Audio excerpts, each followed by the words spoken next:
So we have about 15 minutes to ask questions.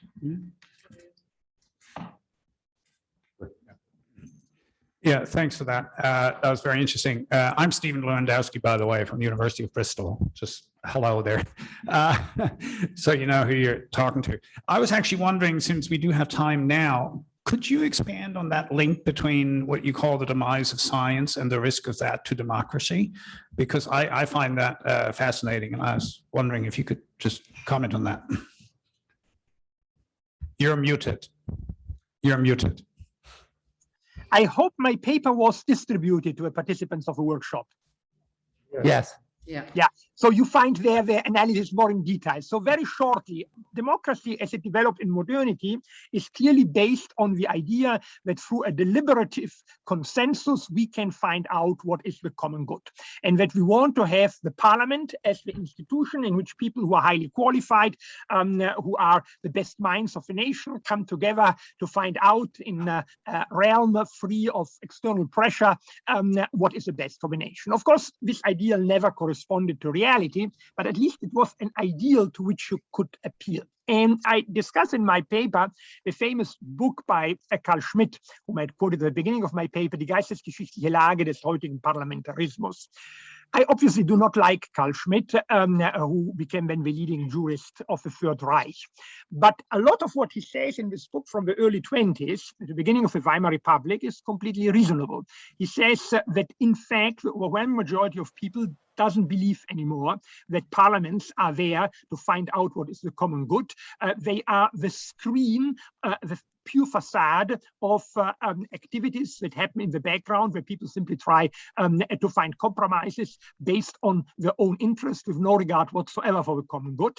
And he says, if this is the case, parliamentarism loses its legitimacy. The enormous danger, of course, of this book was that it doesn't simply describe a situation, but it contributed in the Weimar Republic to the demise of the belief of many people in the quality of parliamentarism. And again, I do not think that we should follow Carl Schmitt, but we should recognize that in the moment in which we believe that there is no objective truth, the whole idea of common good is absurd, because the common good, the concept of the common good presupposes two things. It presupposes, on the one hand, that there are certain objective goods that a country should aim at, and secondly, that there are correct empirical propositions that tell us that certain acts, certain actions lead with a certain probability, often only, to certain consequences. If we don't believe that we can know that, for example, a continued carbon dioxide emissions will harm the climate, and if we do not think that we have any duties towards future generations,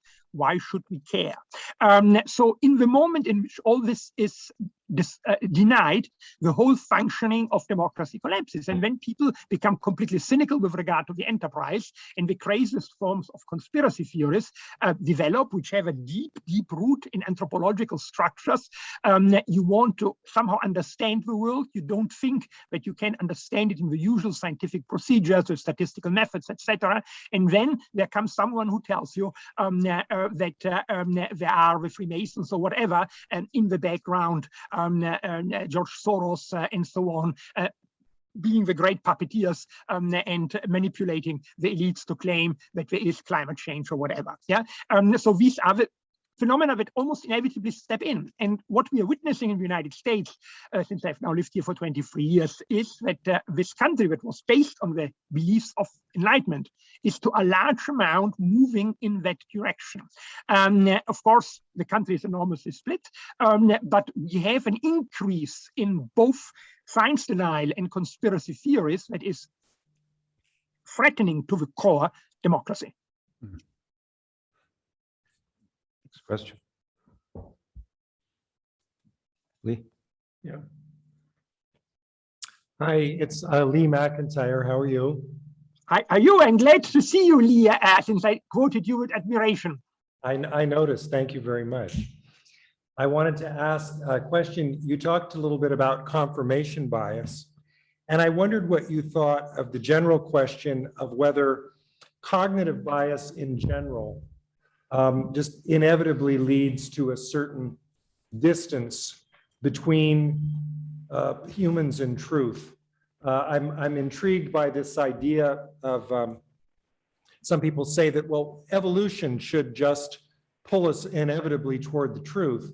But then the counter argument to that is no, evolution has its own purpose, one of which might be to bring us closer to our community, to believe the things that the people around us believe, which means that that might be built in as a cognitive bias and would not necessarily make us evolve toward believing in truth. I wonder if you could say just a few more words about that. Yeah, an excellent question. First of all, I'm myself quite skeptical with regard to evolutionary epistemology. I've published on that, and I do think that while some arguments make sense, of course, you will not be able to answer the question why, for example, we believe in the validity of science based on evolutionary epistemology for various reasons, but the most evident is that, of course, evolutionary epistemology already presupposes the truth of evolution theory, which is a scientific theory. So it doesn't seem to be possible to ground our belief in science on evolutionary epistemology. Here you need epistemology that is independent, but how to do that is not topic of this lecture. Perhaps you can correspond on that later. Now, certainly it is so that the human mind has in principle access to the truth, but there are enormous intellectual limitations of the human mind as well as emotional ones. And you are completely right that one important limitation is that we want to be part of a functioning community. As I said at the beginning, in order that a community can function, we must share our worldview, and we must have certain basic moral values that we all share, and we must believe that the others share it too. This means we must trust them. Otherwise, a community falls apart. And this explains the phenomenon that we are witnessing also in postmodernity, that even the persons who don't believe in truth are very angry if you contradict them and says, no, this is absurd what you're saying for these reasons, because the need for not having challenged the basic opinions which you have and which form the social glue of you and your community is enormously strong. It is something that we need for in order to survive in a community. And the so-called intolerance of the, for example, illiberal left is a well-known phenomenon. Many naive people thought that, for example, the unpleasant practices of a holy office, of an inquisition of the Catholic Church were limited to monotheistic religion. Look at the totalitarianism of the 20th century, neither of which was based in a religious worldview, but both were militantly atheist. The techniques of eliminating dissent were incomparably more brutal than those of a holy office. So yes, these are, human nature is complex. I do think that mind is in itself in principle capable of truth, but all the psychological factors that enter into the complex nature of Homo sapiens sapiens can obfuscate reason. Let me say one thing which I think is important in this context. We can all make an effort, for example, to overcome the confirmation bias. For example, in my book on the philosophy of ecological crisis, written more than 30 years ago, I argued that there are good reasons when there is a split in the scientific community with regard to prognosis, with regard to climate change, that we give more validity to the one that does not confirm our lifestyle, because there's simply much more interest at stake behind those people who are climate change deniers than in the other case. So there are certain heuristic maxims. They don't prove, of course, the theory, but they are maxims that invite us to take more seriously the work in that direction and to invest, to do more research in that area. So yes, we have a human nature that is not always conducive to truth, but if we know about it, we can work against it. Thank you. Last question. Yes. Vittorio, you have some criticism to the sociology of knowledge in your paper, and you connect it to Max Scheler. You are a philosopher. Can you expand on this? And you say again, as why is sociology of knowledge insufficient, and how can philosophy help it? Yeah, I mean, I in fact praise Max Scheler because Max Scheler, in my eyes, was both an excellent philosopher and an excellent sociologist. He was deeply rooted in the phenomenology of Husserl, which I still consider one of the greatest philosophies of the 20th century. Max Scheler never wanted to claim that since there are social causes that foster an opinion, therefore the opinion cannot be true. But in the moment in which you give up the search for a solid epistemology like that of Husserl, which again was also the basis of Alfred Schütz and his pupil Luckmann and Berger. I have great admiration for Schütz, Luckmann and Berger because their sociology was again grounded in an excellent philosophy.